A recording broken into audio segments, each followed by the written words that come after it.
Ishirahamwe ry'ibihugu vyo mu karere k'ubuseruko bwa Afrika, East African Community, ejo ryaranse kwemera igihugu ca Sudani kwinjira muri iryo shirahamwe nkuko ico gihugu cari cabisavye. Igihugu ca Sudani y'Epfo naco cari carasavye kwinjira muri iryo shirahamwe, yamara ivyo biracariko birihwezwa.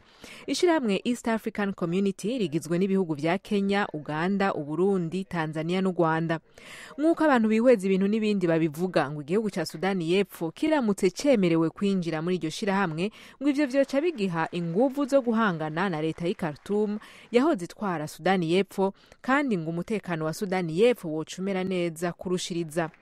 Mwitangazo ryashikirijwe mu nama nkuru y'abakuru b'ibihugu bigize ishirahamwe East African Community i Bujumbura, umunyamabanga mukuru w'iryo shirahamwe Ryaranse yavuze ko muri iyo nama hashikirijwe raporo ivuga ko igihugu ca Republika ya Sudani kwigenekerezo ry'icumi z'ukwezi kwa gatandatu muri uyu mwaka casavye kwinjira mu ishirahamwe East African Community. The summit received a report that the Republic of Sudan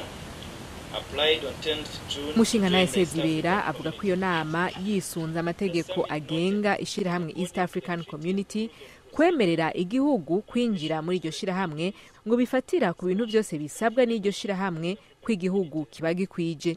Mu ntango z'iyindwi, sentare nkuru y'igihugu ca Kenya yatanze itegeko ryo gufata president wa Sudani Omar al-Bashir mu gihe yoja muri Kenya kugira ngo ashikirizwe sentare mpuzamakungu mpanavyaha imurondera kubera ivyaha vy'ihonyabwoko. Iyo ngingo yafashwe na sentare nkuru ya Kenya ikaba yaciye itera impari hagati ya Kenya na Sudani.